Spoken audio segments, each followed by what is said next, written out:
मेरे प्रिय 140 करोड़ परिवारजन,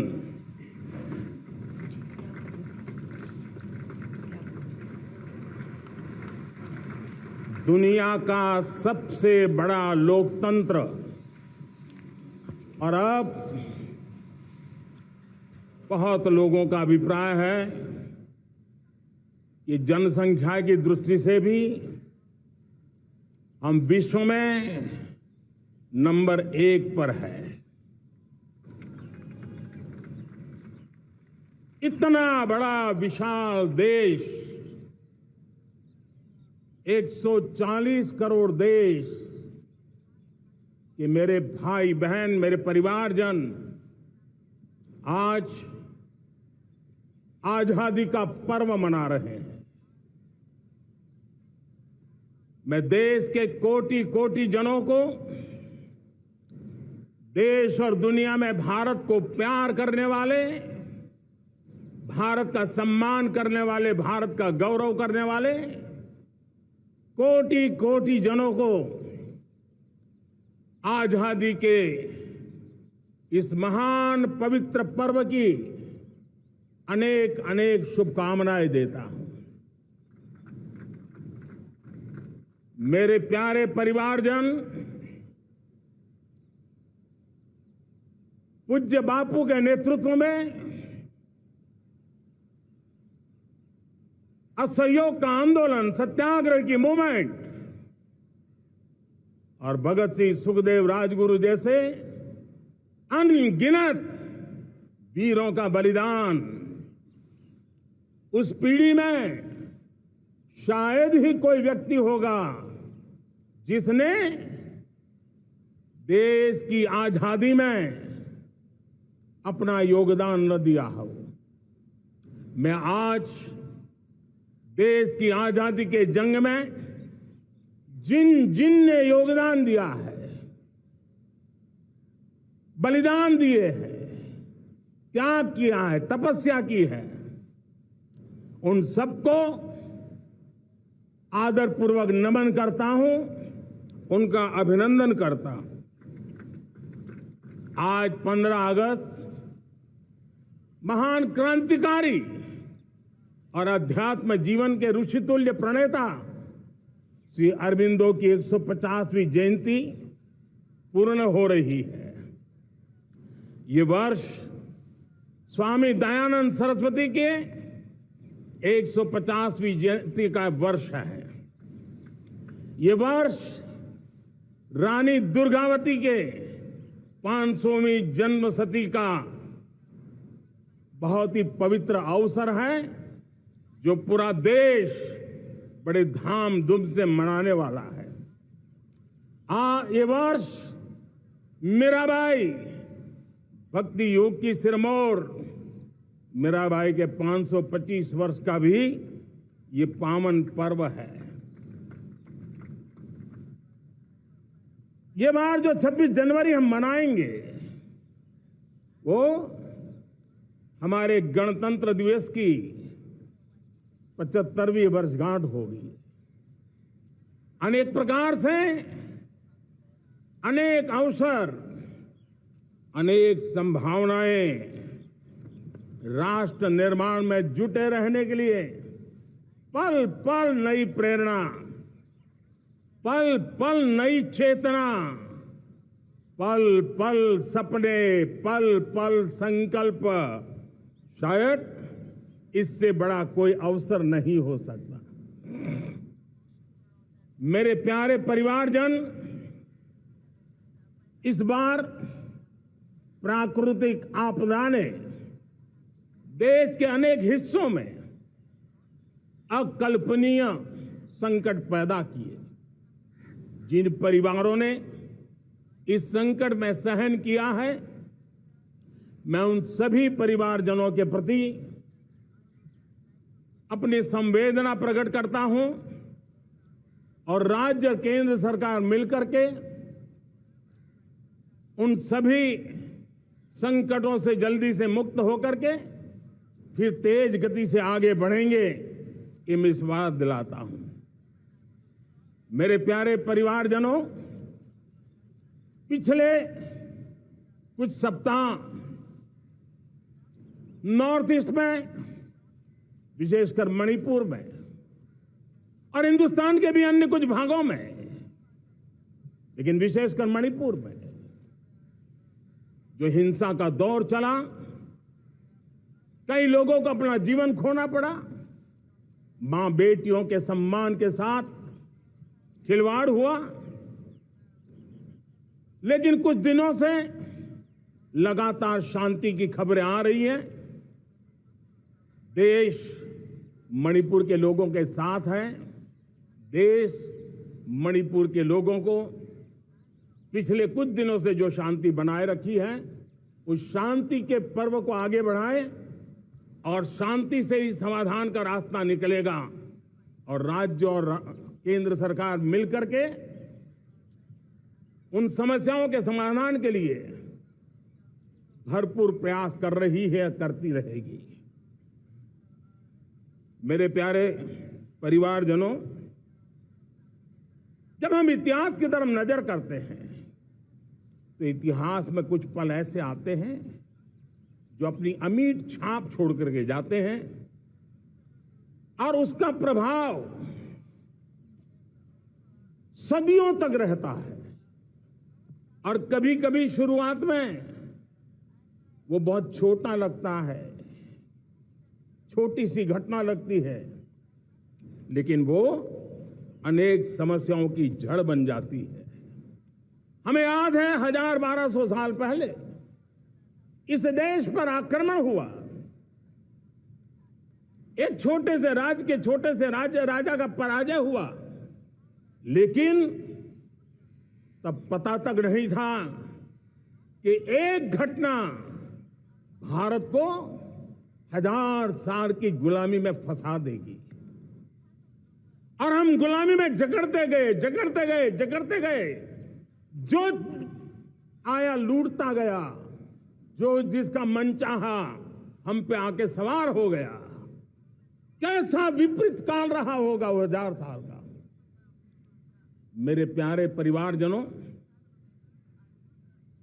घटना छोटी क्यों ना हो, लेकिन 1000 साल तक प्रभाव छोड़ के रही है। लेकिन मैं आज इस बात का जिक्र इसलिए करना चाहता हूं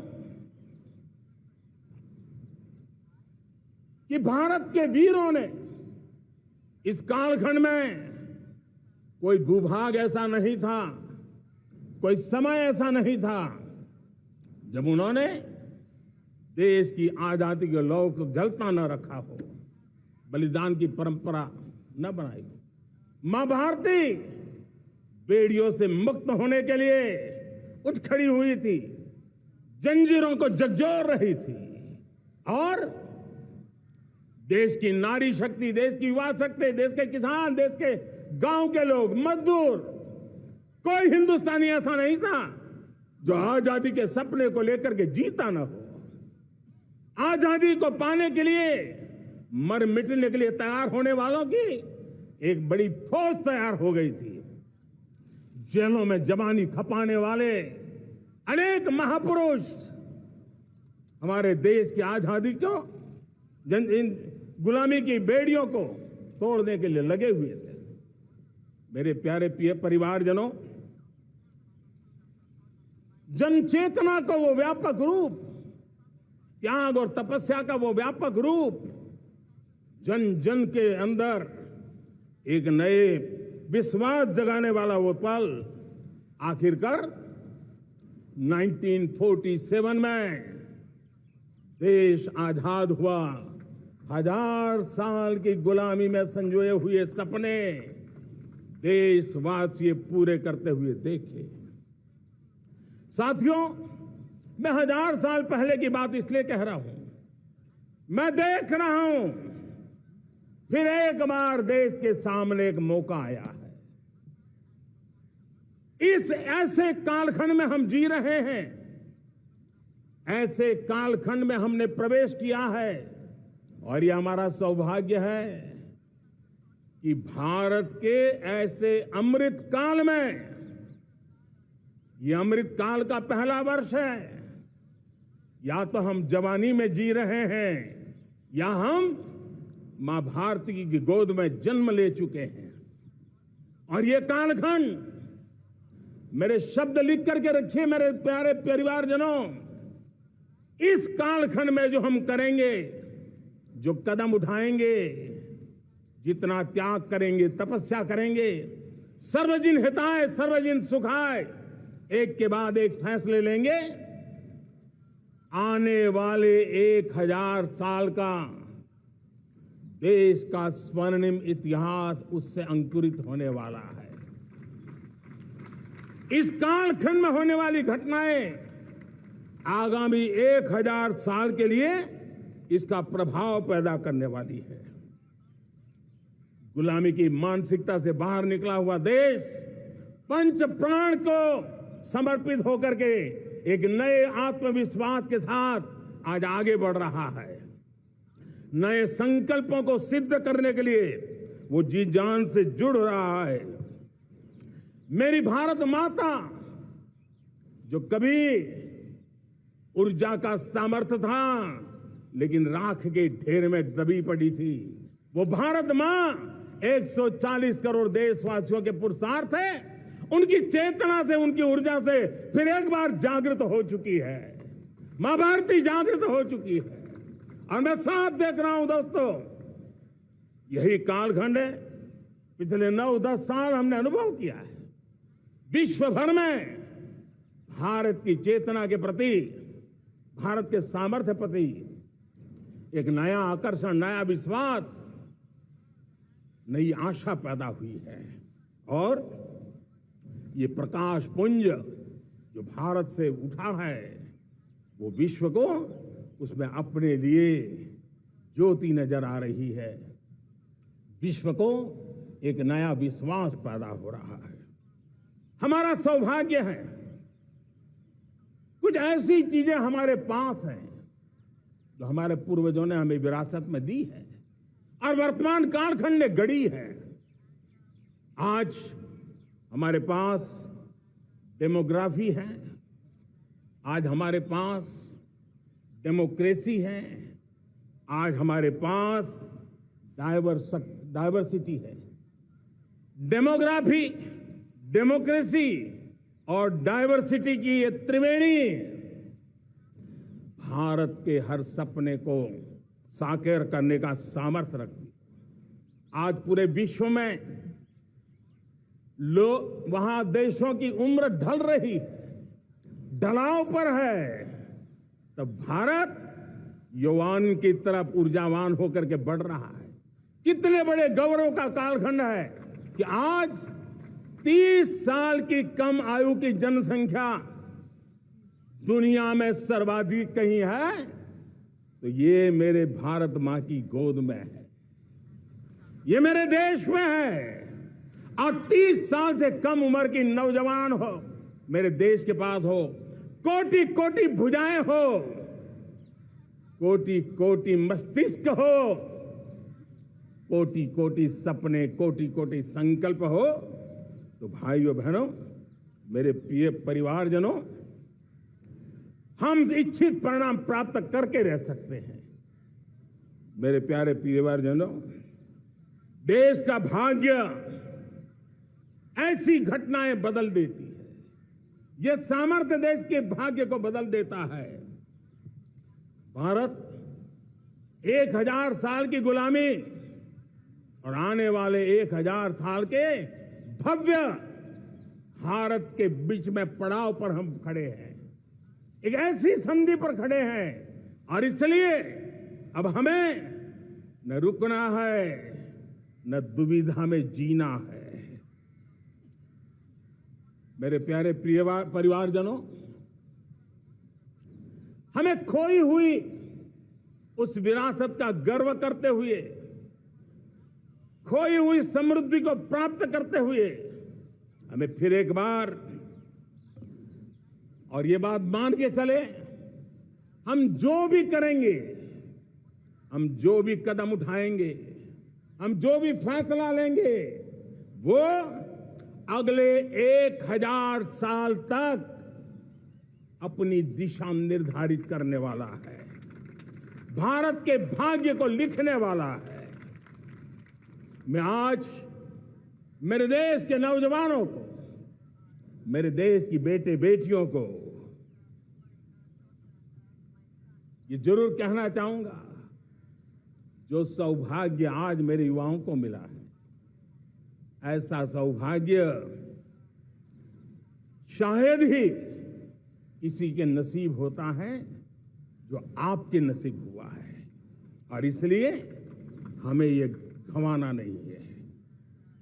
युवा शक्ति पर मेरा भरोसा है, युवा शक्ति में सामर्थ्य है, और हमारी नीतियां, हमारी रीतियां भी उस युवा सामर्थ्य को और बल देने के लिए है। आज मेरे युवाओं ने दुनिया में पहले 3 स्टार्टअप इकोसिस्टम में भारत को स्थान दिला दिया है। विश्व के युवाओं को अचंभा हो रहा है भारत के इस सामर्थ्य को लेकर के, भारत की इस ताकत को देख करके। आज दुनिया टेक्नोलॉजी ड्रिवन है और आने वाला युग टेक्नोलॉजी से प्रभावित रहने वाला है, और तब टेक्नोलॉजी में भारत की जो टैलेंट है उसकी एक नई भूमिका रहने वाली है। साथियों, मैं पिछले दिनों G20 समिट में बाली गया था, और बाली में दुनिया के समृद्ध देश, दुनिया के विकसित देश भी, उनके मुखिया मुझे भारत की डिजिटल इंडिया की सफलता के लिए बारीकियों से जानने के लिए इच्छुक थे। हर कोई इसका सवाल पूछता था, और जब मैं उनको कहता था कि भारत ने जो कमाल किया है ना, वो दिल्ली, मुंबई, चेन्नई तक सीमित नहीं है। भारत ने जो कमाल कर रहा है, मेरे टियर 2, टियर 3 सिटी के युवा भी आज मेरे देश का भाग्य गढ़ रहे हैं। छोटे छोटे स्थान के मेरे नौजवान, और मैं आज बड़े विश्वास से कहता हूं, देश का ये जो सामर्थ्य नया नजर आ रहा है, और इसलिए मैं कहता हूं, हमारे छोटे शहर आकार और आबादी में छोटे हो सकते हैं। ये हमारे छोटे छोटे शहर, हमारे कस्बे आकार और आबादी में छोटे हो सकते हैं, लेकिन आशा और आकांक्षा, प्रयास और प्रभाव वो किसी से कम नहीं है। वो सामर्थ्य उनके अंदर है। नए ऐप्स, नए सॉल्यूशन, टेक्नोलॉजी डिवाइस। अब खेलों की दुनिया देखिए, कौन बच्चे हैं? झुग्गी झोंपड़ी से निकले हुए बच्चे आज खेलों की दुनिया में पराक्रम दिखा रहे हैं।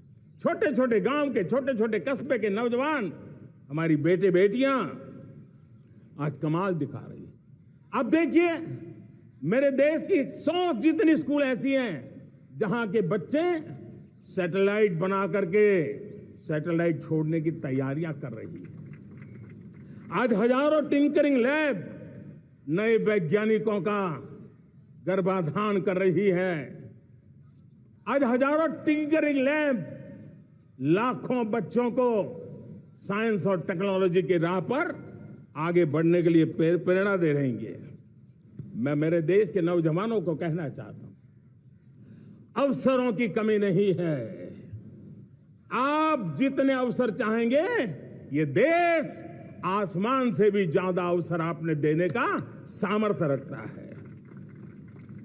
मैं आज लाल किले की प्राचीर से मेरे देश की माताओं, बहनों, मेरे देश की बेटियों को हृदय से अभिनंदन करना चाहता हूं। देश आज जब पहुंचा है, अब विशेष शक्ति जुड़ रही है मेरी माताओं बहनों के सामर्थ्य की। आज देश प्रगति की राह पर चल पड़ा है, तो मैं मेरे किसान भाई बहनों का भी अभिनंदन करना चाहता हूं। ये आप ही का पुरुषार्थ है, ये आप ही का परिश्रम है कि देश आज कृषि क्षेत्र में आगे बढ़ रहा है। मैं मेरे मजदूरों का, मेरे श्रमिकों का, मेरे प्रिय परिवारजन, ऐसे कोटि कोटि श्रमिकों को आज मैं नमन करता हूं, उनका अभिनंदन कर रहा हूं।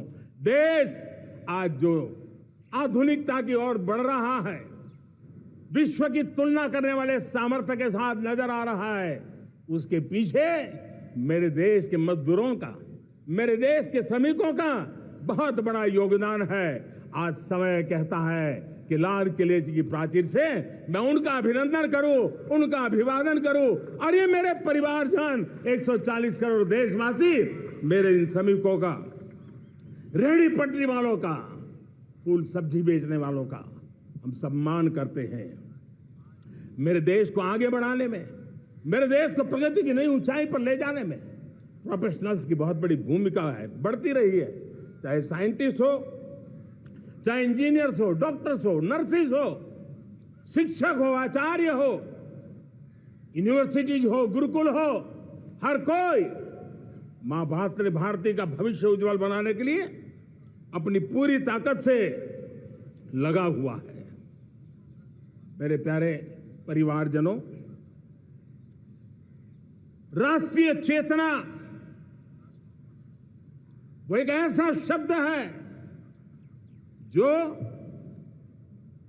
हमें चिंताओं से मुक्त कर रहा है।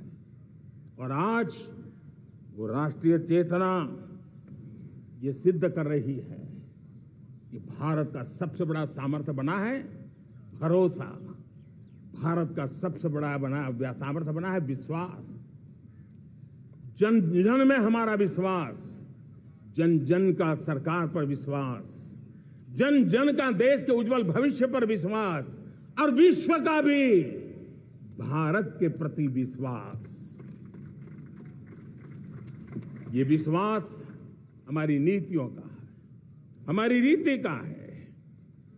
भारत के उज्जवल भविष्य को जिस निर्धारित मजबूत कदमों से हम आगे बढ़ा रहे हैं, उसका है। भाइयों बहनों, मेरे प्यारे परिवारजनों, ये बात निश्चित है कि भारत का सामर्थ्य और भारत की संभावनाएं विश्वास की नई बुलंदियों को पार करने वाली है। और ये विश्वास की नई बुलंदियां नए सामर्थ्यों को लेकर के चलनी चाह रही है। आज देश में G20 समिट के मेहमान नवाजी का भारत को अवसर मिला है। अब पिछले एक साल से हिंदुस्तान के हर कोने में जिस प्रकार से G20 के अनेक ऐसे आयोजन हुए, अनेक कार्यक्रम हुए हैं, उसने देश के सामान्य मानवी के सामर्थ्य को विश्व को परिचित करा दिया है। भारत की विविधता का परिचय कराया है। भारत की डायवर्सिटी को दुनिया अचंभे से देख रही है और उसके कारण भारत के तरफ आकर्षण बढ़ा है। भारत को जानने की, समझने की इच्छा जगी है। उसी प्रकार से आप देखिए एक्सपोर्ट, आज भारत का एक्सपोर्ट के तेजी से बढ़ रहा है।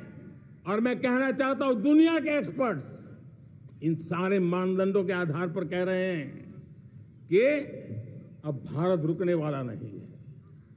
दुनिया की कोई भी रेटिंग एजेंसी होगी, वो भारत का गौरव कर रही है। कोरोना काल के बाद दुनिया एक नए सिरे से सोचने लगी। और मैं विश्वास से देख रहा हूं कि जिस प्रकार से द्वितीय महायुद्ध के बाद, द्वितीय विश्व युद्ध के बाद दुनिया ने एक नया वर्ल्ड ऑर्डर आकार लिया था, मैं साफ साफ देख रहा हूं कि कोरोना के बाद एक नया विश्व ऑर्डर, एक नया ग्लोबल ऑर्डर, एक नया जियोपॉलिटिकल इक्वेशन, ये बहुत तेजी से आगे बढ़ रहा है। जियोपॉलिटिकल इक्वेशन की सारे व्याख्याएं बदल रही है, परिभाषाएं बदल रही है। और मेरे प्यारे परिवारजनों, आप गौरव करेंगे। बदलते हुए विश्व को शेप देने में आज मेरे 140 करोड़ देशवासियों, आपका सामर्थ्य नजर आ रहा है। आप निर्णायक मोड़ पर खड़े हैं। और कोरोना काल में भारत ने जिस प्रकार से देश को आगे बढ़ाया, दुनिया ने हमारे सामर्थ्य को देखा है। जब दुनिया के सप्लाई चेन तहस नहस हो गई थी, बड़ी बड़ी अर्थव्यवस्थाओं पर दबाव था, उस समय भी हमने कहा था हमें विश्व का विकास देखना है तो मानव केंद्रीय होना चाहिए, मानवीय संवेदनाओं से भरा हुआ होना चाहिए, और तब जाकर के समस्याओं का सही समाधान निकालेंगे। और कोविड ने हमें सिखाया है या हमें मजबूर किया है, लेकिन मानवीय संवेदनाओं को छोड़ करके हम विश्व का कल्याण नहीं कर सकते। आज भारत ग्लोबल साउथ की आवाज बन रहा है। भारत की समृद्ध विरासत आज दुनिया के लिए एक अवसर बन रहा है। Global economy, global supply chain, इसमें भारत की हिस्सेदारी, मैं पक्का विश्वास से कहता हूं, आज जो भारत ने परिस्थिति पैदा हुई है, आज जो भारत ने कमाया है, वो दुनिया में स्थिरता की गारंटी लेकर के आया है। दोस्तों, अब न हमारे मन में, न 140 करोड़ मेरे परिवारजनों के मन में, और न ही दुनिया के मन में कोई इफ्स है, कोई बट्स है। विश्वास बन चुका है। मेरे प्यारे देशवासियों, अब गेंद हमारे पाले में है। हमें अवसर जाने नहीं देना चाहिए, हमें मौका छोड़ना नहीं चाहिए। भारत में मैं मेरे देशवासियों का इसलिए भी अभिनंदन करता हूं कि मेरे देशवासियों में एक नीर क्षीर विवेक का सामर्थ्य है, समस्याओं की जड़ों को समझने का सामर्थ्य है। और इसलिए 2014 में मेरे देशवासियों ने 30 साल के अनुभव के बाद तय किया कि देश को आगे ले जाना है तो स्थिर सरकार चाहिए, मजबूत सरकार चाहिए, पूर्ण बहुमत वाली सरकार चाहिए। और देशवासियों ने एक मजबूत और स्थिर सरकार बनाई।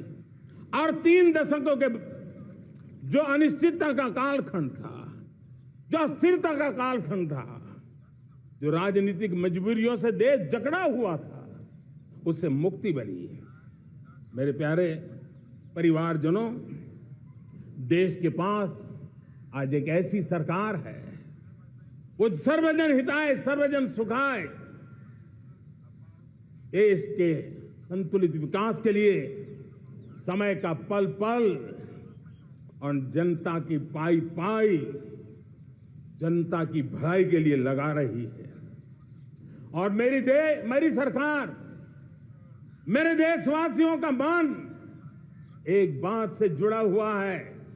हमारे हर निर्णय, हमारे हर दिशा, उसका एक ही मानदंड है, नेशन फर्स्ट, राष्ट्र प्रथम। और राष्ट्र प्रथम यही दूरगामी परिणाम, सकारात्मक परिणाम पैदा करने वाला है। देश में बड़े स्तर पर काम हो रहा है। और लेकिन मैं कहना चाहूंगा, 2014 में आपने एक मजबूत सरकार बनाई, और मैं कहता हूं 2014 में और 2019 में आपने एक सरकार फॉर्म की, तो मोदी में रिफॉर्म करने की हिम्मत आई। आपने ऐसी सरकार फॉर्म की कि मोदी को रिफॉर्म की हिम्मत आई। और जब मोदी ने एक के बाद एक रिफॉर्म किए, तो मेरे ब्यूरोक्रेसी के लोग, मेरे लाखों हाथ पैर जो हिंदुस्तान के कोने कोने में सरकार के हिस्से के रूप में काम कर रहे हैं, उन्होंने ब्यूरोक्रेसी ने ट्रांसफॉर्म करने के लिए, परफॉर्म करने की जिम्मेवारी बखूबी निभाई। और उन्होंने परफॉर्म करके दिखाया, और जनता जनार्दन जुड़ गई, तो वो ट्रांसफॉर्म होता भी नजर आ रहा है। और इसलिए रिफॉर्म, परफॉर्म, ट्रांसफॉर्म, ये कालखंड अब भारत के भविष्य को गढ़ रहा है। और हमारी सोच देश की उस ताकतों को बढ़ावा देने पर है जो आने वाले 1000 साल की नींव को मजबूत करने वाले। दुनिया को युवा शक्ति की जरूरत है, युवा स्किल की जरूरत है। हमने अलग स्किल मिनिस्ट्री बनाई, वो भारत की आवश्यकताओं को तो पूरी करेगी, वो दुनिया की आवश्यकताओं को पूरी करने का भी सामर्थ्य रखेगी। हमने जल शक्ति मंत्रालय बनाया। मंत्रालय की बनाने की रचना को भी अगर कोई एनालिसिस करेगा ना, तो इस सरकार के मन मस्तिष्क को बड़े अच्छे ढंग से आप समझ पाएंगे। हमने जल शक्ति मंत्रालय बनाया। ये जल शक्ति मंत्रालय हमारे देश के एक एक देशवासियों को पीने का शुद्ध पानी पहुंचे, पर्यावरण की रक्षा के लिए पानी के प्रति संवेदनशील व्यवस्थाएं विकसित हो, उस पर हम बल रहे हैं। हमारे देश में कोरोना के बाद दुनिया देख रही है होलिस्टिक हेल्थ केयर, ये समय की मांग है।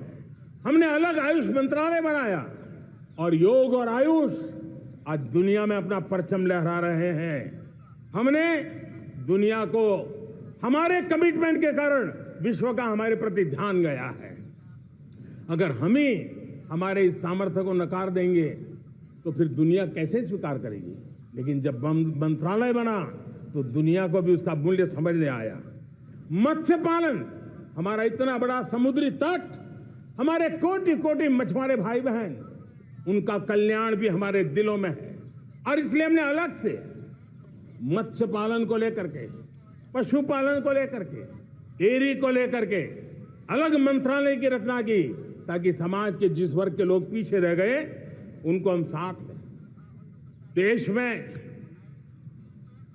सरकारी अर्थव्यवस्था के हिस्से होते हैं, लेकिन समाज की अर्थव्यवस्था का एक बड़ा हिस्सा है कोऑपरेटिव मूवमेंट। उसको बल देने के लिए, उसको आधुनिकता लाने के लिए और देश के कोने कोने में लोकतंत्र की एक सबसे बड़ी इकाई को मजबूत करने के लिए हमने अलग कोऑपरेटिव मंत्रालय बनाया।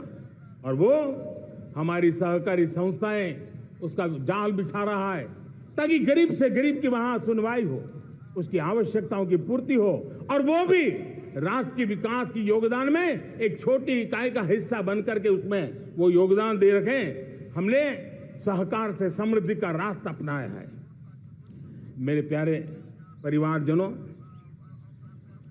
जब हम लोग 14 में आए थे तो हम वैश्विक अर्थव्यवस्था में 10वें नंबर पर थे, और आज 140 करोड़ देशवासियों का पुरुषार्थ रंग लाया है कि हम विश्व की अर्थव्यवस्था में 5वें नंबर पर पहुंच चुके हैं। और ये ऐसे ही नहीं हुआ है। जो एक भ्रष्टाचार का राक्षस देश को दबोचे हुए थे, लाखों करोड़ के घोटाले अर्थव्यवस्था को डावाडोल कर रहे थे, गवर्नेंस फ्रेजाइल फाइल में देश की पहचान होने लगी थी, लीकेजेस को हमने बंद किया, मजबूत अर्थव्यवस्था बनाई, हमने गरीब कल्याण के लिए ज्यादा से ज्यादा धन खर्चने का प्रयास किया। और आज मैं देशवासियों को बताना चाहता हूं कि जब देश आर्थिक रूप से समृद्ध होता है तो सिर्फ तिजोरी नहीं भरती है, देश का सामर्थ्य बढ़ता है, देशवासियों का सामर्थ्य बढ़ता है। और तिजोरी का पाई पाई अगर ईमानदारी से जनता जनार्दन के लिए खर्च करने का संकल्प लेने वाली सरकार हो तो परिणाम कैसा आता है। मैं 10 साल का हिसाब तिरंगे की साक्षी में लाल किले की प्राचीर से मेरे देशवासियों को दे रहा हूं। आंकड़े देख करके आपको लगेगा इतना बड़ा बदलाव, इतना बड़ा सामर्थ्य। 10 साल पहले राज्यों को 30 लाख करोड़ रुपए भारत सरकार की तरफ से जाते थे। पिछले 9 साल में यह आंकड़ा 100 लाख करोड़ पर पहुंचा है। पहले स्थानीय निकाय के विकास के लिए भारत सरकार के खजाने से 70,000 करोड़ रुपया जाता था, आज वो 3 लाख करोड़ से भी ज्यादा जा रहा है। पहले गरीबों के घर बनाने के लिए 90,000 करोड़ रुपया खर्च होता था, आज वो 4 गुना होकर के 4 लाख करोड़ से भी ज्यादा खर्च गरीबों के घर बनाने के लिए हो रहा है। पहले गरीबों को यूरिया सस्ता मिले, जो यूरिया की बैग दुनिया के कुछ बाजारों में 3,000 में बिकती है, वो यूरिया की बैग मेरे किसानों को 300 में मिले, और इसलिए देश की सरकार 10 लाख करोड़ रुपया मेरे किसानों की यूरिया में सब्सिडी दे रहा है। मुद्रा योजना 20 लाख करोड़ रुपए, उससे भी ज्यादा मेरे देश के नौजवानों को स्वरोजगार के लिए, अपने व्यवसाय के लिए, अपने कारोबार के लिए दिए हैं। 8 करोड़ लोगों ने नया कारोबार शुरू किया है, और 8 करोड़ लोगों ने कारोबार शुरू किया है तो नहीं, हर कारोबारी ने एक या दो लोगों को रोजगार दिया है। 8 से 10 करोड़ नए लोगों को रोजगार देने का सामर्थ्य ये मुद्रा योजना से लाभ लेने वाले 8 करोड़ नागरिक को करा है। एमएसएमईज को करीब 3.5 लाख करोड़ रुपए की मदद से कोरोना के संकट में भी उनको डूबने नहीं दिया, मरने नहीं दिया, उनको एक ताकत दी है। 1 रैंक 1 पेंशन मेरे देश के सेना के जवानों का एक सम्मान का विषय था। 70,000 करोड़ रुपया भारत की तिजोरी से आज पहुंचा है, मेरे निवृत्त सेना के नायकों के जेब में, उनके परिवार में पहुंचा है। सभी कैटेगरी में, मैंने तो कुछ ही गिनाए, मैं ज्यादा समय लेना नहीं चाहता। हर कैटेगरी में पहले की तुलना में अनेक गुना धन देश के विकास के लिए, कोने कोने में रोजगार पैदा करने के लिए, पाई पाई का उपयोग भारत का भाग्य बदलने के लिए हो, और इसलिए हमने काम किया है। और मेरे प्यारे प्रियजनों, इतना ही नहीं, हमने इन सारे प्रयासों का परिणाम है कि आज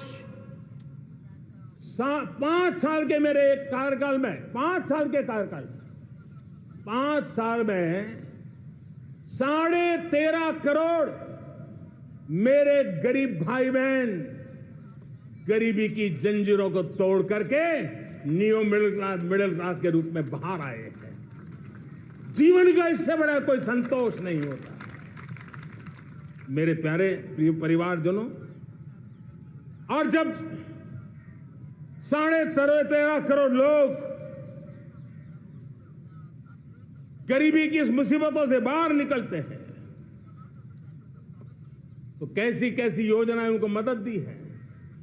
उनको आवास योजना का लाभ मिलना, पीएम स्वनिधि से 50,000 करोड़ रुपया रेहड़ी पटरी वालों तक पहुंचाया है। आने वाले दिनों में, आने वाली विश्वकर्मा जयंती पर एक कार्यक्रम हम लागू करेंगे। इस विश्वकर्मा जयंती पर हम करीब 13-15 हजार करोड़ रुपया से, जो परंपरागत कौशल्य से रहने वाले लोग, जो औजार से और अपने हाथ से काम करने वाला वर्ग है, ज्यादातर ओबीसी समुदाय से, हमारे सुथार हो, हमारे सोनार हो, हमारे राजमिस्त्री हो, हमारे कपड़े धोने वाले काम करने वाले लोग हो, हमारे बाल काटने वाले भाई बहन परिवार हो, ऐसे लोगों को एक नई ताकत देने के लिए हम आने वाले महीने में विश्वकर्मा जयंती पर विश्वकर्मा योजना लॉन्च करेंगे और करीब 13-15 हजार करोड़ से उसका प्रारंभ करेंगे। हमने पीएम किसान सम्मान निधि में 2.5 लाख करोड़ रुपया सीधा मेरे देश के किसानों के खाते में जमा किया है। हमने जल जीवन मिशन, हर घर में शुद्ध पानी पहुंचे, 2 लाख करोड़ रुपया खर्च किया है। हमने आयुष्मान भारत योजना, ताकि गरीब को बीमारी के कारण अस्पताल जाने से जो मुसीबत होती थी उसको मुक्ति दिलाना, उसको दवाई मिले, उसका उपचार हो, ऑपरेशन हो, अच्छे से अच्छी हॉस्पिटल में हो। आयुष्मान भारत योजना के तहत 70,000 करोड़ रुपए हमने लगाए हैं। पशुधन, देश ने कोरोना वैक्सीन की बात तो देश को याद है, 40,000 करोड़ रुपए लगाए, वो तो याद है। लेकिन आपको जानकर के खुशी होगी, हमने पशुधन को बचाने के लिए करीब करीब 15,000 करोड़ रुपया पशुधन के टीकाकरण के लिए लगाया है। मेरे प्यारे देशवासियों, मेरे प्यारे परिवारजनों, जन औषधि केंद्रों ने देश के सीनियर सिटीजन्स को, देश के मध्यम वर्गीय परिवार को एक नई ताकत दी है। जिस संयुक्त परिवार में अगर किसी को एक डायबिटीज जैसा हो जाए, 2-3 हजार रुपया दवाई का बिल स्वाभाविक हो जाता है। हमने जन औषधि केंद्र से जो दवाई बाजार में 100 रुपए में मिलती है, वो 10 रुपया, 15 रुपया, 20 रुपए में दी। और आज देश में 1,000 जन औषधि केंद्रों से मेरे इन बीमारी में जिनको दवाई की जरूरत थी, ऐसे लोगों के करीब 20,000 करोड़ रुपया उनके जेब में बचा है। और ये ज्यादातर मध्यम वर्ग के परिवार के लोग हैं। लेकिन आज उसकी सफलता को देखते हुए मैं देशवासियों को कहना चाहता हूं, जैसे हम एक विश्वकर्मा योजना लेकर के समाज के उस वर्ग को छूने वाले हैं, अब देश में 10,000 जन औषधि केंद्र से हम 25,000 जन औषधि केंद्र का लक्ष्य लेकर के आने वाले दिनों में काम करने वाले हैं। मेरे प्यारे परिवारजनों, जब देश में गरीबी कम होती है तो देश की मध्यम वर्ग की ताकत बहुत बढ़ती है। और अगर दुनिया में, और मैं आपको विश्वास दिलाता हूं, आने वाले 5 साल में मोदी का गारंटी है, देश पहले 3 वैश्विक इकोनॉमी में अपना जगह ले लेगा। ये पक्का जगह ले लेगा।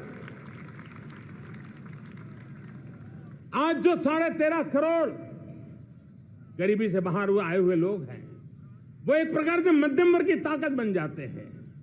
जब गरीब की खरीद शक्ति बढ़ती है तो मध्यम वर्ग की व्यापार शक्ति बढ़ती है। जब गांव की खरीद शक्ति बढ़ती है तब कस्बे और शहर की आर्थिक व्यवस्था और तेज गति से दौड़ती है। और यही इंटरकनेक्टेड हमारा अर्थ चक्र होता है। हम उसको बल लेकर के आगे चलना चाहते हैं। मेरे प्यारे परिवारजनों, शहर के अंदर जो कमजोर लोग रहते हैं, बिना घर को मुसीबत रहती है, मध्यम वर्ग के परिवार अपना खुद का घर का सपना देख रहे हैं, हम उसके लिए भी आने वाले कुछ सालों के लिए एक योजना लेकर के आ रहे हैं। और जिसमें ऐसे मेरे परिवारजन जो शहरों में अपना घर, शहरों में रहते हैं लेकिन किराए के मकान पे रहते हैं, झुग्गी झोपड़ी में रहते हैं, चाल में रहते हैं, अनऑथराइज्ड कॉलोनीज में रहते हैं, ऐसे मेरे परिवारजन अगर अपना मकान बनाना चाहते हैं तो बैंक से जो लोन मिलेगा उसके ब्याज के अंदर राहत दे करके लाखों रुपयों की मदद करने का हमने निर्णय किया है। मेरे मध्यम वर्ग के परिवार को जब 2 लाख से 7 लाख इनकम टैक्स की सीमा बढ़ जाती है तो सबसे बड़ा लाभ सैलरी क्लास को होता है, मेरे मध्यम वर्ग को होता है। इंटरनेट का डेटा बहुत महंगा था 2014 के पहले, आज दुनिया का सबसे सस्ता इंटरनेट का डेटा का खर्चा हो रहा है। हर परिवार के पैसे बच रहे हैं। मेरे प्यारे परिवारजनों, विश्व कोरोना के बाद अभी तक उभर नहीं पाया है। युद्ध ने फिर एक नई मुसीबत पैदा की है। आज दुनिया महंगाई के संकट से जूझ रही है। पूरी दुनिया की अर्थव्यवस्था को महंगाई ने दबोच के रखा है। हम भी दुनिया से जिन सामान की जरूरत होती है लाते हैं, तो हमें सामान तो इंपोर्ट करते हैं। हमारा दुर्भाग्य है कि हमें महंगाई भी इंपोर्ट करनी पड़ती है, क्योंकि पूरी दुनिया को महंगाई ने जकड़ के रखा है। लेकिन मेरे प्यारे परिवारजनों, भारत ने महंगाई को नियंत्रित रखने के लिए भरसक प्रयास किए हैं। पिछले कालखंड की तुलना में हमें कुछ सफलता भी मिली है, लेकिन इतने से संतोष नहीं मान सकते। दुनिया से हमारी चीजें अच्छी है, इतने बात से हम सोच नहीं सकते। मुझे तो मेरे देशवासियों को महंगाई की बोझ कम से कम हो, इस दिशा में और भी कदम उठाने हैं और हम उस कदम को उठा के रहेंगे। मेरा प्रयास निरंतर जारी रहेगा। मेरे प्यारे परिवारजनों, आज देश अनेक क्षमताओं को लेकर के आगे बढ़ रहा है। देश आधुनिकता की तरफ आगे बढ़ने के लिए काम कर रहा है। आज देश रिन्यूएबल एनर्जी पे काम कर रहा है। आज देश ग्रीन हाइड्रोजन पे काम कर रहा है। देश की स्पेस पे क्षमता बढ़ रही है, तो देश की डीप सी मिशन में भी सफलता के साथ आगे चल रहा है। देश में रेल आधुनिक हो रही है, तो वंदे भारत बुलेट ट्रेन भी आज देश के अंदर काम कर रही है। गांव गांव पक्की सड़कें बन रही है, तो इलेक्ट्रिक बसें, मेट्रो की रचना भी आज देश में हो रहे हैं। आज गांव गांव तक इंटरनेट पहुंच रहा है, तो क्वांटम कंप्यूटर के लिए भी देश तय कर रहता है। नैनो यूरिया, नैनो डीएपी, उस पर काम हो रहा है, तो दूसरी तरफ जैविक खेती पर भी हम बल दे रहे हैं। आज किसान उत्पादक संघ एफपीओ का निर्माण हो रहा है, तो हम सेमीकंडक्टर का भी निर्माण करने के लिए चाह रहे हैं। हम दिव्यांग जनों के लिए एक सुगम भारत के निर्माण के लिए काम करते हैं, तो हम पैरालंपिक में भी हिंदुस्तान का तिरंगा झंडा गाड़ने के लिए मेरे दिव्यांग जनों को सामर्थ्यवान बना रहे हैं। हम खिलाड़ियों को स्पेशल ट्रेनिंग दे रहे हैं।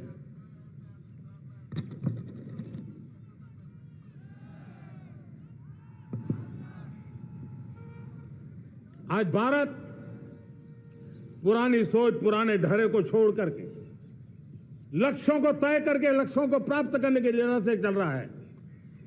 और जब मैं कहता हूं ना कि जिसका शिलान्यास हमारी सरकार करती है, उसका उद्घाटन भी हमारे कालखंड में करते हैं। इन दिनों जो मैं शिलान्यास कर रहा हूं ना, आप लिख के रखिए, उसके उद्घाटन भी आप सबने मेरे नसीब में ही छोड़े हुए हैं। हमारी कार्य संस्कृति, बड़ा सोचना, दूर का सोचना, सर्वजन हिताय सर्वजन सुखाय सोचना, यह हमारी कार्यशैली रही है। और सोच से भी ज्यादा, संकल्प से भी ज्यादा हासिल कैसे करना, इस ऊर्जा के साथ हम काम करते हैं। हमने आजादी के काल अमृत महोत्सव में 75,000 अमृत सरोवर बनाने का संकल्प किया था। उस समय हमने हर जिले में 75 अमृत सरोवर बनाना संकल्प किया था।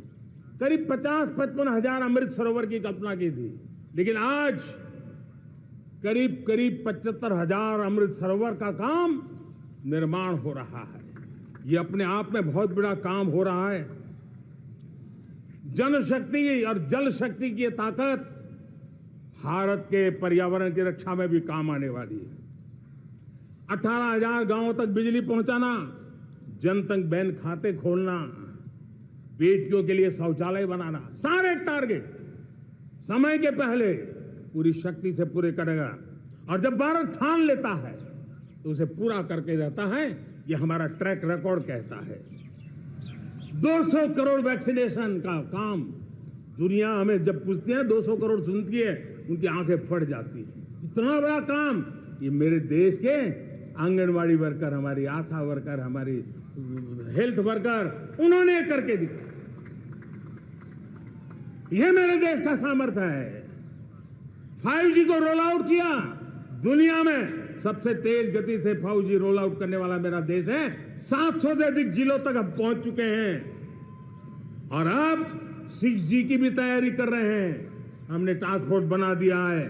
रिन्यूएबल एनर्जी, हम टारगेट से पहले चले हैं। हमने रिन्यूएबल एनर्जी 2030 का जो टारगेट तय किया था, 21-22 में इसको पूरा कर दिया। हमने इथेनॉल में 20% ब्लेंडिंग की बात कही थी, वो भी हमने समय से 5 साल पहले पूरा कर दिया। हमने $500 बिलियन के एक्सपोर्ट की बात की थी, वो भी समय के पहले $500 बिलियन से ज्यादा कर दिया। हमने तय किया, जो हमारे देश में 25 साल से चर्चा हो रही थी कि देश में नई संसद बने, पार्लियामेंट का कोई सत्र ऐसा नहीं था नई संसद के। ये मोदी है, समय के पहले नई संसद बना करके रख दिया। मेरे प्यारे भाई बहनों, ये काम करने वाली सरकार है, निर्धारित लक्ष्यों को पार करने वाली सरकार है। ये नया भारत है। ये आत्मविश्वास से भरा हुआ भारत है। ये संकल्पों को चरितार्थ करने के लिए जी जान से जुटा हुआ भारत है। और इसलिए ये भारत न रुकता है, ये भारत न थकता है, ये भारत न हाँफता है और न ही ये भारत हारता है। और इसलिए मेरे प्यारे परिवारजनों, आर्थिक शक्ति बढ़ी है तो हमारी सामरिक शक्ति को भी एक नई ताकत मिली है। हमारी सीमाएं पहले से अधिक सुरक्षित हुई है और मेरे सीमा पर बैठे हुए मेरे जवान जो देश की सीमाओं की रक्षा कर रहे हैं और मेरे देश की आंतरिक सुरक्षा के संभालने वाले यूनिफॉर्म फोर्सेस, मैं आजादी के इस पावन पर्व पर उनको भी अनेक अनेक बधाई देते हुए मेरी बात को आगे बढ़ाता हूं। सेना का अधिकरण हो, हमारी सेना युवा बने, हमारी सेना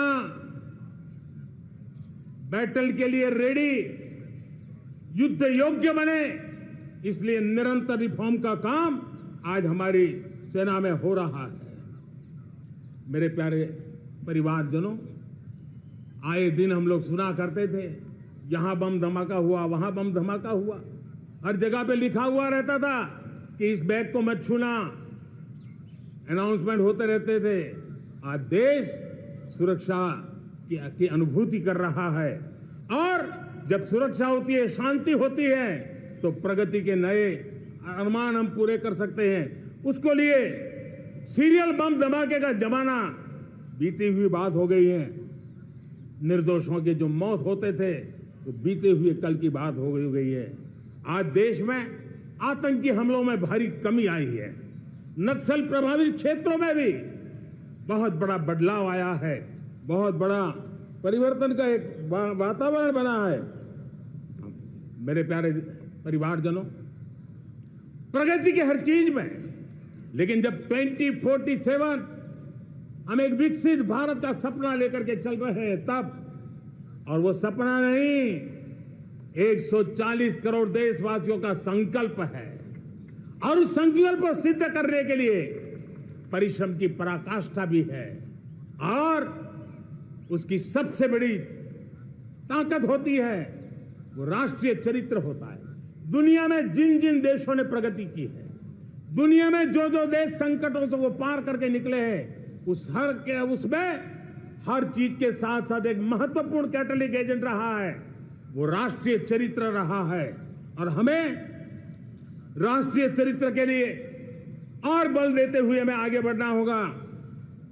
हमारा देश, हमारा राष्ट्रीय चरित्र ओजस्वी हो, तेजस्वी हो, पुरुषार्थी हो, पराक्रमी हो, प्रखर हो, ये हम सबका सामूहिक दायित्व है। और आने वाले 25 साल हम एक ही मंत्र को लेकर चले, ये हमारे राष्ट्रीय चरित्र के सिरमौर होना चाहिए। एकता का संदेश, भारत की एकता को जीना, भारत की एकता को आंच आए, न ऐसी मेरी भाषा होगी, न ऐसा मेरा कोई कदम होगा। हर पल देश को जोड़ने का प्रयास मेरी तरफ से भी होता रहेगा। भारत की एकता हमें सामर्थ्य देती है। उत्तर हो, दक्षिण हो, पूर्व हो, पश्चिम हो, गांव हो, शहर हो, पुरुष हो, नारी हो, हम सब ने एकता के भाव के साथ और विविधता भरे देश में एकता का सामर्थ्य होता है। और दूसरी महत्व की बात मैं देख रहा हूं, अगर 2047 में हमें हमारे देश को विकसित भारत के रूप में देखना है तो हमें श्रेष्ठ भारत के मंत्र को जीना होगा, हमें चरितार्थ करना होगा। अब हमारे प्रोडक्शन में, मैंने 2014 में कहा था जीरो डिफेक्ट, जीरो इफेक्ट। दुनिया के किसी भी टेबल पर मेक इन इंडिया चीज हो तो दुनिया को विश्वास होना चाहिए, इससे बेहतर दुनिया में कुछ नहीं हो सकता है। ये अल्टीमेट होगा। हमारी हर चीज, हमारी सर्विसेज होगी तो श्रेष्ठ होगी, हमारे शब्द की ताकत होगी तो श्रेष्ठ होगी, हमारी संस्थाएं होगी तो श्रेष्ठ होगी, हमारी निर्णय प्रक्रियाएं होगी तो श्रेष्ठ होगी। ये श्रेष्ठता का भाव लेकर के हमें चलना होगा। तीसरी बात है, देश में आगे बढ़ाने के लिए एक अतिरिक्त शक्ति का सामर्थ्य भारत को आगे ले जाने वाला है, और वो है विमेन लेड डेवलपमेंट। आज भारत गर्व से कह सकता है कि दुनिया में नागरिक उड्डयन में अगर किसी एक देश में सबसे ज्यादा विमेन पायलट है तो मेरे देश में है। आज चंद्रयान की गति हो, मून मिशन की बात हो, मेरी विमेन साइंटिस्ट उसका नेतृत्व कर रहे हैं। आज विमेन सेल्फ हेल्प ग्रुप हो, मेरी 2 करोड़ लखपति दीदी का लक्ष्य लेकर के आज विमेन सेल्फ हेल्प ग्रुप पे हम काम कर रहे हैं। हमारी नारी शक्ति के सामर्थ्य को बढ़ावा देते हुए विमेन लेड डेवलपमेंट के, और जब G20 में मैंने विमेन लेड डेवलपमेंट के विषय को आगे बढ़ाया है तो पूरा G20 समूह इसके महत्व को स्वीकार कर रहा है, और उसके महत्व को स्वीकार कर करके वो उसको बहुत बल दे रहे हैं। उसी प्रकार से भारत विविधताओं से भरा देश है। असंतुलित विकास के हम शिकार रहे हैं। मेरा पराया का के कारण हमारे देश के कुछ हिस्से उसके शिकार रहे। अब हमें रीजनल एस्पिरेशंस को, संतुलित विकास को बल देना है, और रीजनल एस्पिरेशंस को लेकर के उस भावना को हमें सम्मान देते हुए, जैसे हमारी भारत मां का कोई, हमारा शरीर का कोई अंग अगर अविकसित रहे तो हमारा शरीर विकसित नहीं माना जाएगा। हमारा शरीर का कोई अंग दुर्बल रहे तो हमारा शरीर स्वस्थ नहीं माना जाएगा। वैसे ही मेरी भारत माता, उसका कोई एक भूभाग भी, समाज का कोई तबका भी अगर दुर्बल रहे तो मेरी भारत माता समर्थ है, स्वस्थ है, ऐसा बैठ कर हम नहीं बैठ सकते। और इसलिए रीजनल एस्पिरेशंस को हमने एड्रेस करने की आवश्यकता है, और इसलिए हम समाज का सर्वांगीण विकास हो, सर्वस्पर्शी विकास हो, भूभाग के हर क्षेत्र को उसकी अपनी ताकत को खिलने का अवसर मिले, उस दिशा में आगे बढ़ना चाहते हैं। मेरे प्यारे परिवारजनों, भारत एक मदर ऑफ डेमोक्रेसी है। भारत मॉडल ऑफ डाइवर्सिटी भी है। भाषाएं अनेक हैं, बोलियां अनेक हैं, परिधान अनेक हैं, विविधताएं बहुत है। हमने उन सारे लोगों को, सारों को आधार पर आगे बढ़ना है। मेरे प्यारे परिवारजनों, देश के जब मैं एकता की बात करता हूं, तब अगर घटना मणिपुर में होती है तो पीड़ा महाराष्ट्र में होती है। अगर बाढ़ आसाम में आती है तो बेचैन केरला हो जाता है। हिंदुस्तान के किसी भी हिस्से में कुछ भी हो, हम एक अंगांगी भाव की अनुभूति करते हैं। मेरे देश की बेटियों पर जुल्म न हो, यह हमारा सामाजिक भी दायित्व है, यह हमारा पारिवारिक दायित्व भी है, और ये देश के नाते हम सबका दायित्व है। आज जब अफगानिस्तान से गुरु ग्रंथ साहब के स्वरूप को लाते हैं तो पूरा देश गौरव की अनुभूति करता है।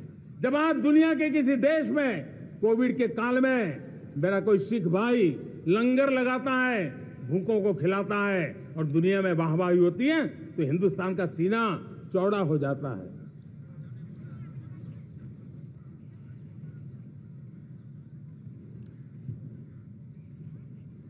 मेरे प्यारे परिवारजनों, हमारे लिए जब नारी सम्मान की बात करते हैं, मुझे अभी एक देश में दौरा कर रहा था, तो वहां एक बहुत ही सीनियर मिनिस्टर, उसने मुझे एक सवाल पूछा। उसने कहा, आपके यहां बेटियां साइंस और इंजीनियरिंग के विषयों की पढ़ाई करती हैं क्या? उसमें क्या था? मैंने उनको कहा, आज मेरे देश में लड़कों से ज्यादा बेटियां आज स्टेम यानी साइंस, टेक्नोलॉजी, इंजीनियरिंग और मैथ्स, अधिकतम भाग मेरी बेटियां ले रही। तो उनके लिए अचरज था। ये सामर्थ्य आज हमारे देश का देख रहा है। मेरे प्यारे परिवारजनों, आज 10 करोड़ महिलाएं विमेन सेल्फ हेल्प में जुड़ी हुई है। और विमेन सेल्फ हेल्प ग्रुप के साथ आप गांव में जाएंगे तो आपको बैंक वाली दीदी मिलेगी, आपको आंगनवाड़ी वाली दीदी मिलेगी, आपको दवाई देने वाली दीदी मिलेगी। और अब मेरा सपना है 2 करोड़ लखपति दीदी बनाने का, गांव में 2 करोड़ लखपति दीदी। और इसके लिए एक नया अभिगम भेजा। साइंस और टेक्नोलॉजी, हमारे गांव की महिलाओं का भी सामर्थ्य देखता हूं मैं, और इसलिए हम एक नई योजना सोच रहे हैं कि हमारे एग्रीकल्चर सेक्टर में टेक्नोलॉजी आए, एग्री टेक को बल मिले। इसलिए विमेन सेल्फ हेल्प ग्रुप की बहनों को हम ट्रेनिंग देंगे, ड्रोन चलाने की, ड्रोन रिपेयरिंग की हम ट्रेनिंग देंगे, और हजारों ऐसे विमेन सेल्फ हेल्प ग्रुप को भारत सरकार ड्रोन देगी, ट्रेनिंग देगी, और हमारे एग्रीकल्चर के काम में ड्रोन की सेवाएं उपलब्ध हो। इसके लिए हम शुरुआत करेंगे। प्रारंभ हम 15,000 विमेन सेल्फ हेल्प ग्रुप के द्वारा ये ड्रोन की उड़ान का हम आरंभ कर रहे हैं। मुझे विश्वास है कि इसके कारण हमारे परिवारजनों का, मेरे प्यारे परिवारजनों, आज देश आधुनिकता की तरफ बढ़ रहा है। हाईवे हो, रेलवे हो, एयरवे हो, हाईवेज हो, इंफॉर्मेशन वेज, वाटरवेज हो, कोई क्षेत्र ऐसा नहीं है जिस क्षेत्र को आगे बढ़ाने की दिशा में आज देश काम न करता हो। पिछले 9 वर्ष में तटीय क्षेत्रों में हमने, आदिवासी क्षेत्र में, हमारे पहाड़ी क्षेत्र में विकास को बहुत बढ़ दिया है। हमने पर्वतमाला, भारतमाला ऐसी योजनाओं के द्वारा समाज के उस वर्ग को हमने बल दिया है। हमने गैस की पाइपलाइन से हमारे पूर्वी भारत को जोड़ने का काम किया है। हमने अस्पतालों की संख्या बढ़ाई है, हमने डॉक्टर की सीटें बढ़ाई है ताकि हमारे बच्चे डॉक्टर बनने का सपना पूरा कर सके। हमने मातृभाषा में पढ़ाने पर बल दिया है, अब मातृभाषा में वो पढ़ाई कर सके उस दिशा में। और मैं भारत के सुप्रीम कोर्ट का भी धन्यवाद करता हूं कि भारत की सुप्रीम कोर्ट ने कहा है कि आप जो जजमेंट देंगे उसका जो ऑपरेटिव पार्ट होगा वो जो अदालत में आया है उसकी भाषा में उसको उपलब्ध होगा। मातृभाषा का महात्म्य आज बढ़ रहा है। मेरे प्यारे भाई परिवारजनों, आज तक हमारे देश के जो बॉर्डर विलेज हैं, हमने वाइब्रेंट बॉर्डर विलेज का एक कार्यक्रम शुरू किया है। और वाइब्रेंट बॉर्डर विलेज अब तक इसके लिए कहा जाता था देश के आखिरी गांव। हमने उस पूरी सोच को बदला है, वो देश का आखिरी गांव नहीं है। सीमा पर जो नजर आ रहा है वो मेरे देश का पहला गांव है। अगर सूरज उगता है पूरब में तो उस तरफ के गांव में पहली सूरज की किरण आती है। अगर सूरज ढलता है तो इस तरफ के गांव में आखिरी किरण उसका लाभ मिलता है। ये मेरे पहले गांव है और मुझे खुशी है कि आज मेरे इस कार्यक्रम के विशेष मेहमान, ये जो पहले गांव है, सीमावर्ती गांव है, उसके 600 प्रधान आज इस लाल किले की प्राचीर के इस महत्वपूर्ण कार्यक्रम का हिस्सा बनने के लिए आए। पहली बार वो इतनी दूर तक आए हैं, नए संकल्प और सामर्थ्य के साथ जुड़ने के लिए आया है। मेरे प्यारे परिवारजनों, हमने संतुलित विकास के लिए एस्पिरेशनल डिस्ट्रिक्ट, एस्पिरेशनल ब्लॉक की कल्पना की और आज उसके सुखद परिणाम मिल रहे हैं। आज राज्य के जो नॉर्मल पैरामीटर्स हैं, जो एस्पिरेशनल डिस्ट्रिक्ट कभी बहुत पीछे थे, वो आज राज्य में भी अच्छा करने लग गए हैं। और मुझे विश्वास है कि आने वाले दिनों में ये हमारे आकांक्षी जिले, हमारे आकांक्षी बॉल अवश्य आगे बढ़ेंगे। जैसे मैंने कहा था, भारत का चरित्र की चर्चा कर रहा था, तो मैंने पहला कहा था भारत की एकता, दूसरा कहा था भारत श्रेष्ठता की तरफ बल दें, तीसरा कहा था विमेन लेड डेवलपमेंट की मैंने बात कही थी, और मैं आज एक बात और कहना चाहता हूं कि हम जैसे रीजनल एस्पिरेशन, मैंने चौथी बात कही थी, पांचवी महत्व की बात, और भारत ने उस दिशा में ध्यान, और वो है हमारा राष्ट्रीय चरित्र विश्व मंगल के लिए सोचने वाला होना चाहिए। हमें देश को इतना मजबूत बनाना है जो विश्व मंगल के लिए भी अपनी भूमिका अदा करे। और आज कोरोना के बाद मैं देख रहा हूं जिस प्रकार से संकट की घड़ी में देश ने दुनिया की मदद की, उसका परिणाम है कि आज दुनिया में हमारा देश एक विश्व मित्र के रूप में, विश्व का अटूट साथी के रूप में आज मेरे देश की पहचान बनी है। हमें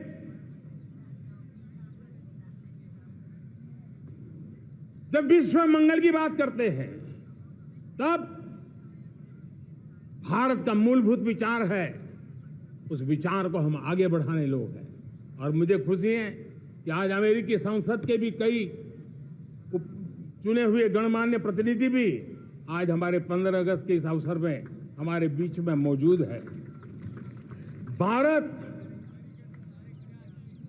की सोच कैसी है, हम विश्व मंगल की बात को कैसे आगे बढ़ाते हैं। अब देखिए, हम जब सोचते हैं तो क्या कहते हैं, हमने दुनिया के सामने ये दर्शन रखा है और दुनिया उस दर्शन को लेकर के हमारे साथ जुड़ रही है। हमने कहा one sun, one world, one grid. Renewable energy के क्षेत्र में एक बहुत बड़ा हमारा स्टेटमेंट है, आज दुनिया उसको स्वीकार कर रही है। कोविड के बाद हमने दुनिया को कहा हमारा अप्रोच होना चाहिए वन अर्थ, वन हेल्थ। समस्याओं का समाधान तभी होगा जब मानव को, पशु को, पौधे को बीमारी के संबंध में समान रूप से एड्रेस किया जाएगा, तब जाकर के हम करेंगे। हमने G20 समिट के लिए दुनिया के सामने कहा है one world, one family, one future. इस सोच को लेकर के चल रहे हैं। हमने क्लाइमेट को लेकर के दुनिया जो संकट से जूझ रही है, हमने रास्ता दिखाया है, लाइफ मिशन लॉन्च किया है, लाइफस्टाइल फॉर एनवायरमेंट। हमने दुनिया के सामने इंटरनेशनल सोलर अलायंस बनाया और आज दुनिया के कई देश इंटरनेशनल सोलर अलायंस का हिस्सा बन रहे हैं। हमने बायोडायवर्सिटी का महत्व देखते हुए बिग कैट अलायंस की व्यवस्था को हमने आगे बढ़ाया है। हमने प्राकृतिक आपदा के कारण, ग्लोबल वार्मिंग के कारण इंफ्रास्ट्रक्चर का जो नुकसान होता है, उसके लिए दूरगामी व्यवस्थाओं की जरूरत है। और इसलिए coalition for disaster resilient infrastructure, CDRI, एक समाधान के रूप में दुनिया को दिया है। विश्व आज समुद्रों को संघर्ष का केंद्र बना रहा है, तब हमने दुनिया को सागर का प्लेटफॉर्म दिया है जो वैश्विक समुद्रिक शांति की गारंटी बन सकता है। हमने पारंपरिक चिकित्सा पद्धतियों को बल देते हुए WHO का ग्लोबल लेवल का सेंटर हिंदुस्तान में बनाने की दिशा में काम किया है। हमने योग और आयुष के द्वारा विश्व कल्याण और विश्व के स्वस्थता की दिशा में काम किया है। और आज भारत विश्व मंगल की मजबूत नींव डाल रहा है। इस मजबूत नींव को आगे बढ़ाना हम सबका काम है, हम सबकी जिम्मेवारी है। मेरे प्यारे परिवारजनों, सपने अनेक है, संकल्प साफ है, नीतियां स्पष्ट है, नियत के सामने कोई सवाल या निशान नहीं है। लेकिन कुछ सच्चाइयों को हमें स्वीकार करना पड़ेगा और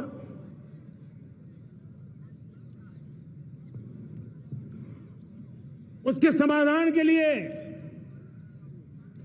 मेरे प्रिय परिवारजनों, मैं आज लाल किले से आपकी मदद मांगने आया हूं।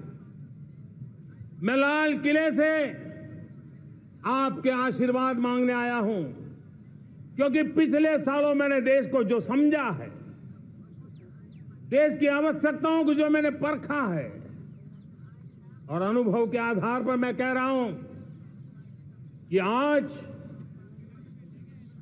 गंभीरतापूर्वक उन चीजों को हमें लेना होगा। आजादी के अमृत काल में 2047 में जब देश आजादी के 100 साल मनाएगा, उस समय दुनिया में भारत का तिरंगा झंडा विकसित भारत का तिरंगा झंडा होना चाहिए।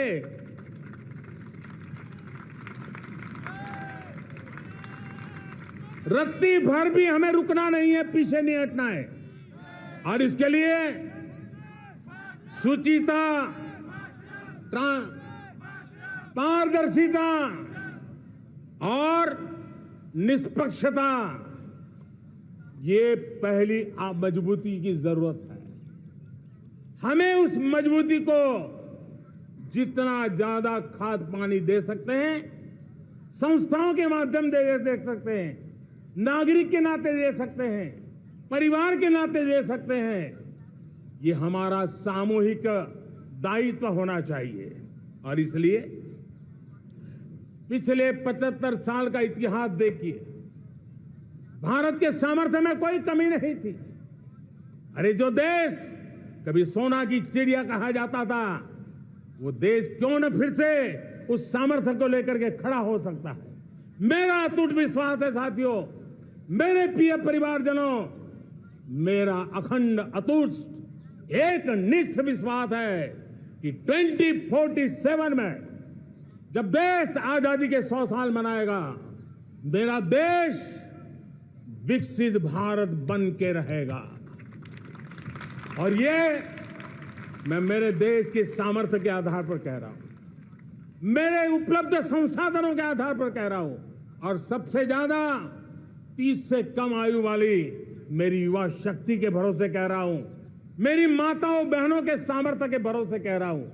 लेकिन उसके सामने अगर कोई रुकावट है, कुछ विकृतियां पिछले 75 साल में ऐसे घर कर गई है, हमारी समाज व्यवस्था का ऐसा हिस्सा बन गई है कि कभी कभी तो हम आंख भी बंद कर देते हैं।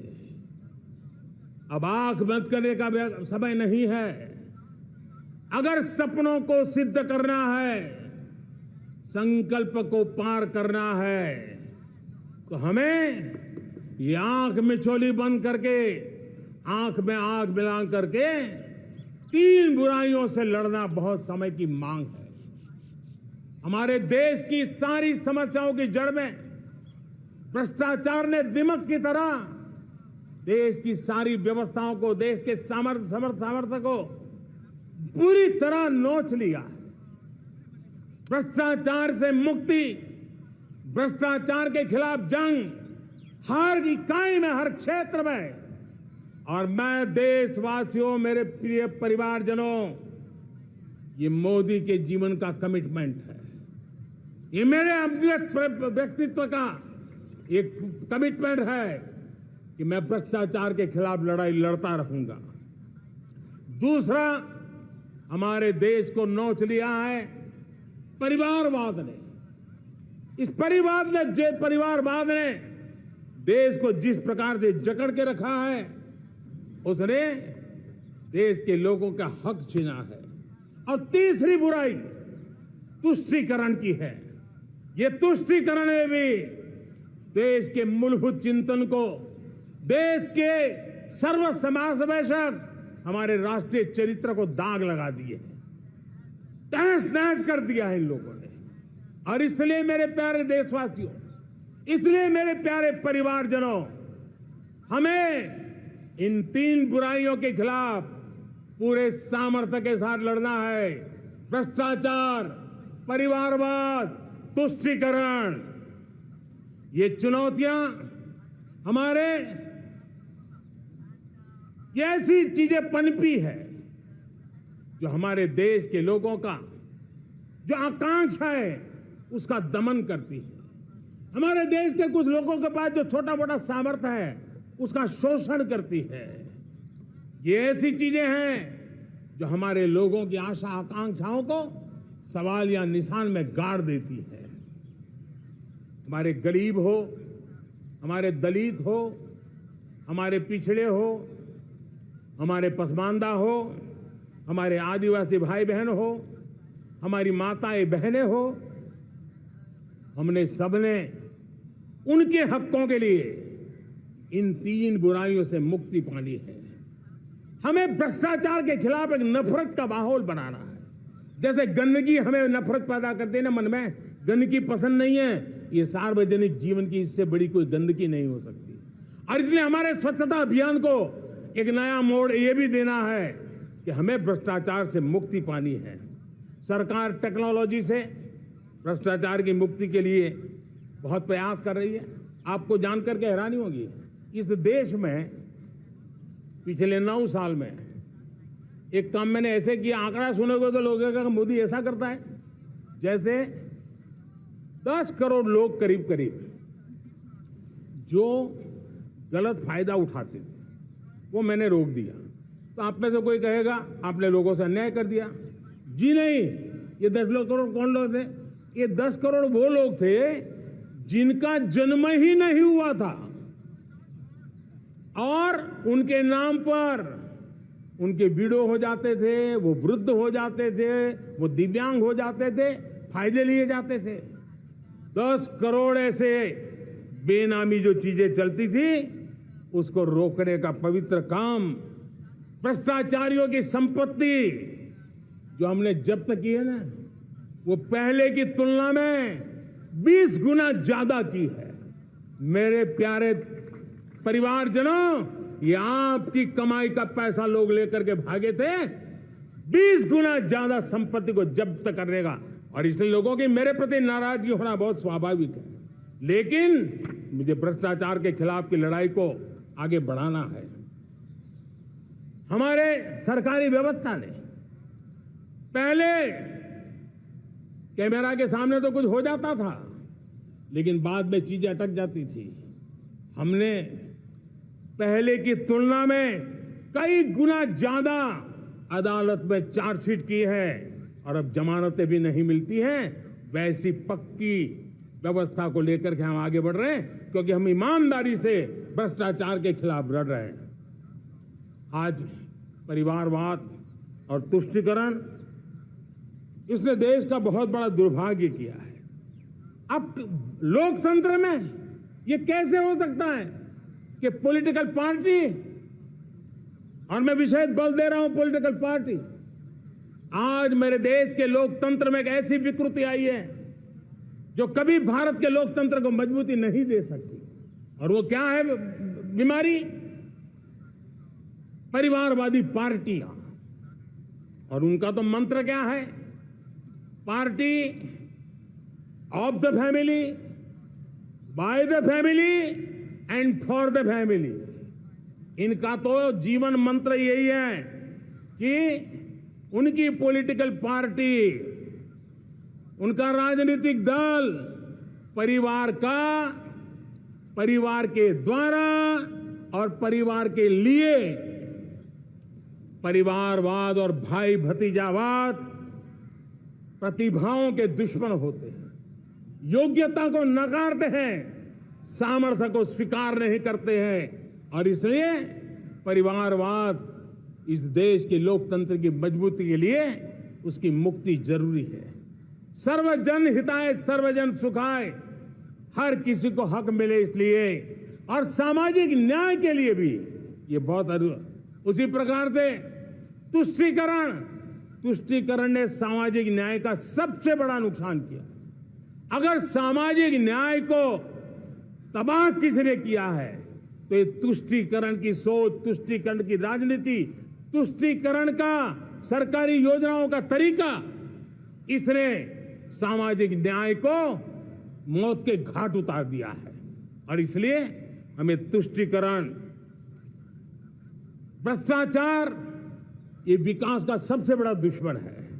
अगर देश विकास चाहता है, देश 2047 विकसित भारत का सपना का साकार करना चाहता है, तो हमारे लिए आवश्यक है कि हम किसी भी हालत में देश में भ्रष्टाचार को सहन नहीं करेंगे। इस मूड को लेकर के चलना चाहिए। मेरे प्यारे परिवारजनों, हम सबका एक बहुत बड़ा महत्वपूर्ण दायित्व है। आपने जिस प्रकार से जिंदगी जी है, हमारे आने वाली पीढ़ी को ऐसी जिंदगी जीने के लिए मजबूर करना, यह हमारा गुनाह है। यह हमारा दायित्व है कि हमारे आने वाली पीढ़ी को हम ऐसा समृद्ध देश दें, ऐसा संतुलित देश दें, ऐसा सामाजिक न्याय की धरोहर वाला देश दें, ताकि छोटी छोटी चीजों को पाने के लिए उन्हें कभी भी संघर्ष न करना पड़े। हम सभी का कर्तव्य, हर नागरिक का कर्तव्य है, और ये अमृत काल कर्तव्य काल है। हम कर्तव्य से पीछे नहीं हो सकते।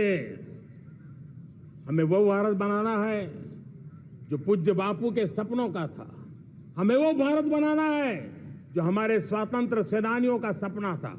हमें वो भारत बनाना है जो हमारे वीर शहीदों का था, हमारी वीरांगनाओं का था, जिन्होंने मातृभूमि के लिए अपना जीवन दे दिया था।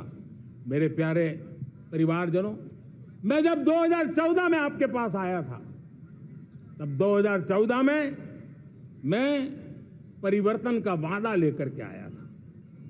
2014 में मैंने आपको वादा किया था, मैं परिवर्तन लाऊंगा, और 140 करोड़ मेरे परिवारजन, आपने मुझ पे भरोसा किया और मैंने विश्वास पूरा करने की कोशिश की।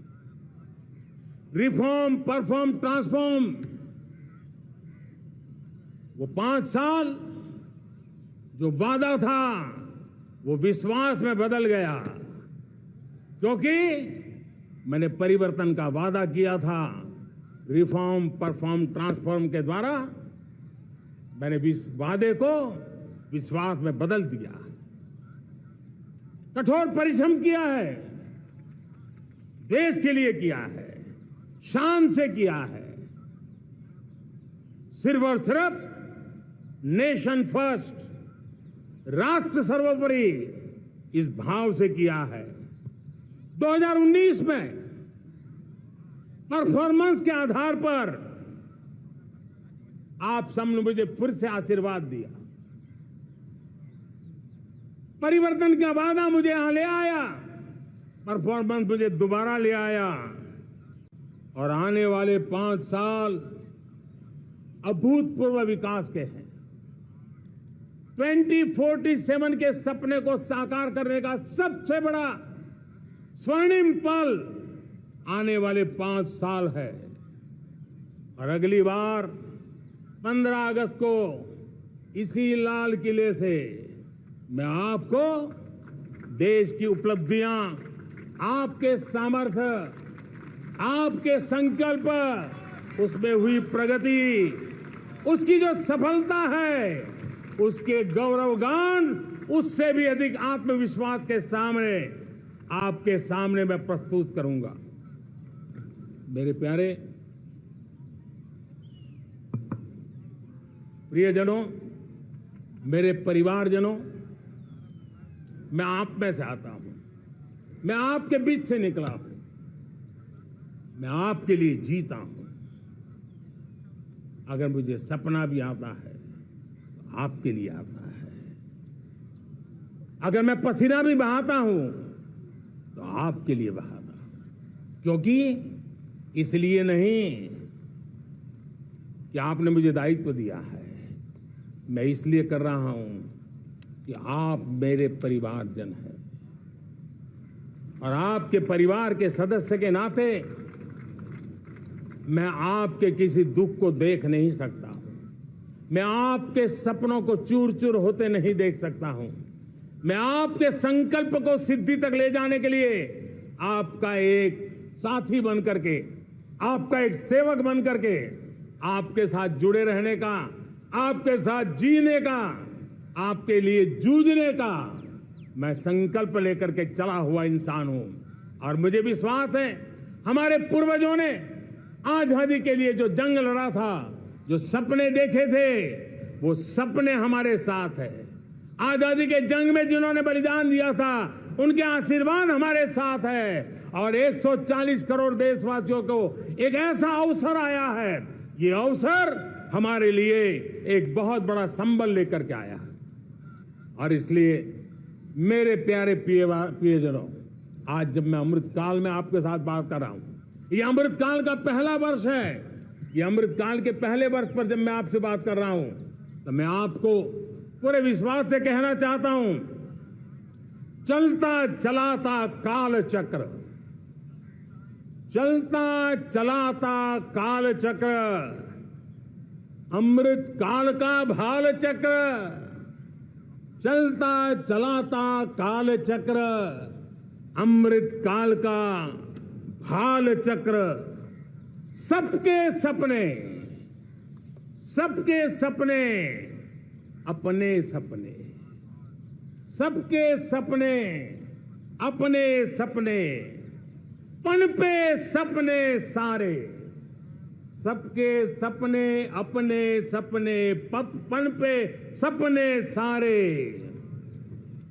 धीर चले, वीर चले, धीर चले, वीर चले, चले युवा हमारे, धीर चले, वीर चले, चले युवा हमारे, नीति सही, नीति सही, रीति नहीं, नीति सही, रीति नहीं, गति सही, गति सही, राह नहीं, गति सही, राह नहीं। चुनो, चुनो चुनौती, चुनो चुनौती सीना तान, चुनो चुनौती सीना तान, जग में बढ़ाओ देश का नाम, चुनो चुनौती सीना तान, जग में बढ़ाओ देश का नाम। मेरे प्यारे परिवारजनों, हिंदुस्तान के कोने कोने में बैठे हुए मेरे परिवारजन, दुनिया के कोने कोने में जाकर के बसे हुए मेरे परिवारजन, आप सबको आजादी के पावन पर्व की फिर एक बार मैं बहुत बहुत शुभकामनाएं देता हूं। ये अमृत काल हम सबके लिए कर्तव्य काल है। ये अमृत काल हम सबको मां भारती के लिए कुछ कर गुजारने का काल है। आजादी का जब जंग चल रहा था 1947 के पहले जो पीढ़ी ने जन्म लिया था उन्हें देश के लिए मरने का मौका मिला था। वो देश के लिए मरने के लिए मौका नहीं छोड़ते थे, लेकिन हमारे नसीब में देश के लिए मरने का मौका नहीं है।